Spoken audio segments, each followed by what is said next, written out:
Christopher, oh my gosh, he was the firstborn. Big brother who loved his little brothers, wanted to take care of them at all times, wanted to do the best that he could for them. Loved sports, he played piano. He had a lot of love and passion for music, very athletic, and very caring and loved people. Got to high school and his interest came into the ROTC and said, hey, well, try it. Yeah, I think you'd like that. He did that, succeeded at that, was like the cadet of the year. When he decided to join the military, we had no issues. He started out in the reserves, didn't like the reserves because it didn't give him the challenge that he was looking for. Sold Korea for a year, came back and then was deployed to Iraq. It wasn't Al-Assad because his father was Al-Assad. They were both deployed at the same time. Upon getting out, he decided to go back to college. And while he's going back to college, his goal was to be an air traffic controller. It was air traffic control repair. So basically the equipment that the air traffic controllers use, he was going to be a repairer for that. So, and then after that, the incident happened. That's no one.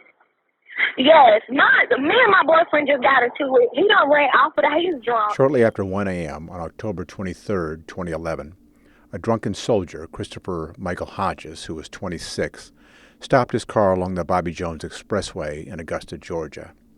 He grabbed an assault rifle from the trunk of his car and opened fire on a sheriff's deputy who was pulling up on his motorcycle.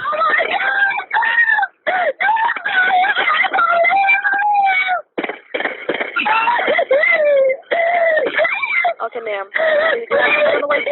The officer was shot to death, and then Hodges turned the rifle around and killed himself.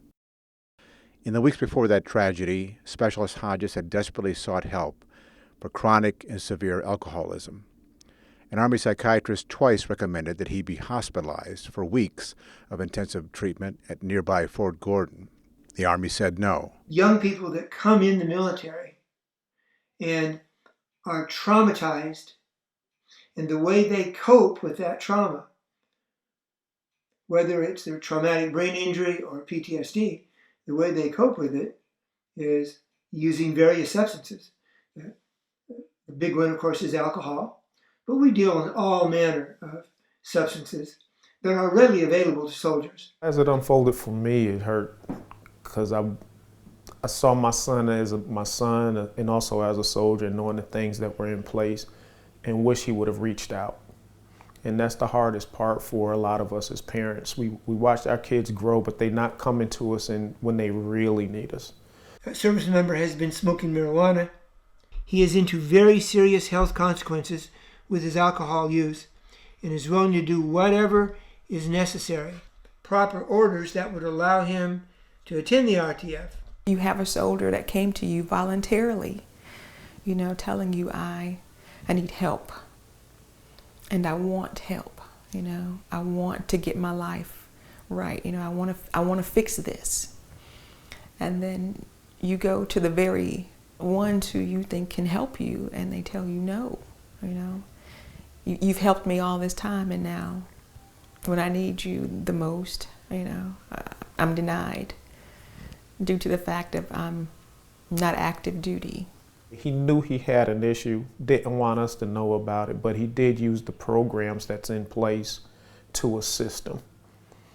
Unfortunately, Dr. Lilliard's recommendation wasn't followed through. Broke my heart.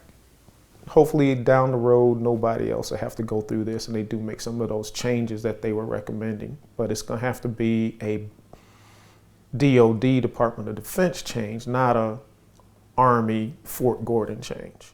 Without a change, it's going to continue to be, in my opinion, an ongoing disaster with potential for more tragedies. The events of that night still,